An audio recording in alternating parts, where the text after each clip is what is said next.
আজ পর্যন্ত যত কাঁচা আমের আচার খেয়েছি তার মধ্যে এই আচারটা সবচেয়ে বেস্ট। আসসালামু আলাইকুম everyone, welcome to memes little world. একদমই রসালো, জুসি, তেল ছাড়া অল্প মশলায় এই রসালো কাঁচা আমের আচারগুলো তৈরি করে রোদে দেওয়ার ঝামেলা ছাড়াই 1 বছরেরও বেশি সময় ধরে আপনারা সংরক্ষণ করে রাখতে পারবেন। আর যখনই আচারটা তৈরি করবেন একটু বেশি পরিমাণে তৈরি করবেন, কারণ এটা সবাই অনেক বেশি পছন্দ করে। আজকের আচারটা তৈরি করার জন্য আমি এখানে নিয়েছি 4টি কাঁচা আম।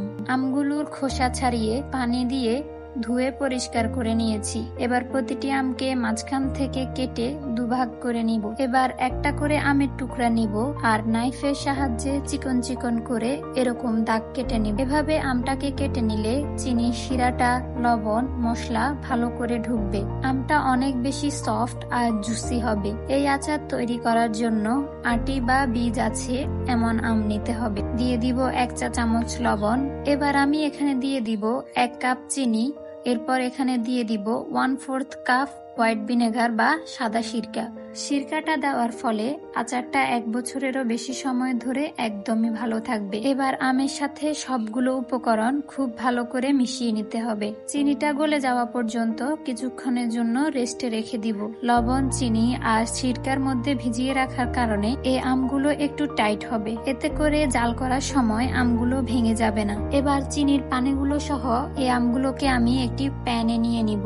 চুলার হিটটাকে হাই মিডিয়ামে রেখে আমি আমগুলোকে জাল করে নিয়েছি। এবার সুন্দর একটা কালার আসার জন্য এখানে দিয়ে দিচ্ছি সামান্য হলুদ গুঁড়া, দিয়ে দিচ্ছি সামান্য লাল মরিচের গুঁড়া। খুব বেশি পরিমাণে দেওয়া যাবে না, তাহলে কিন্তু কালারটা আবার অন্যরকম হয়ে যাবে। এগুলো দেওয়ার পরে একটু আলতো হাতে নেড়ে চেড়ে মিশিয়ে নিচ্ছি। ভালো করে বলক চলে আসার পর আমি চুলার হিটটাকে কমিয়ে দিব। এবার আমি চেষ্টা করব আমগুলোকে একটু উল্টে পাল্টে দেওয়ার জন্য। এতে করে সমস্ত আমের গায়ে চিনির শিরাটা খুব ভালোভাবে ডুববে।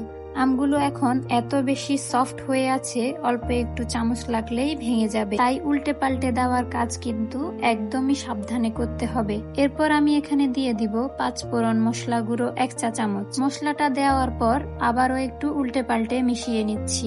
দেখতেই পাচ্ছেন আমের টুকরাগুলো কিন্তু স্বচ্ছ হওয়া শুরু করেছে। চিনির শিরা সম্পূর্ণ ঢুকে গেলে আমগুলো পুরোপুরি স্বচ্ছ হয়ে যাবে। আরো প্রায় 10-15 মিনিট একদম লো হিটে জাল করে নেওয়ার পর আমের টুকরোগুলো একদমই স্বচ্ছ হয়ে গিয়েছে। এখন আমি আচারটাকে নামিয়ে সম্পূর্ণ ঠান্ডা করে নিব।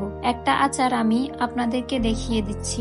দেখতেই পাচ্ছেন মাশাআল্লাহ আচারটা কত লোভনীয় হয়েছে। এই লোভনীয় আমের আচারের রেসিপিটা একবার হলেও বাসায় ট্রাই করে দেখবেন আর জানাবেন কেমন হয়েছে। আজ এই পর্যন্তই। সকালে ভালো থাকবেন, সুস্থ থাকবেন। আর এতক্ষণ ধরে আমার ভিডিওটি দেখার জন্য ধন্যবাদ।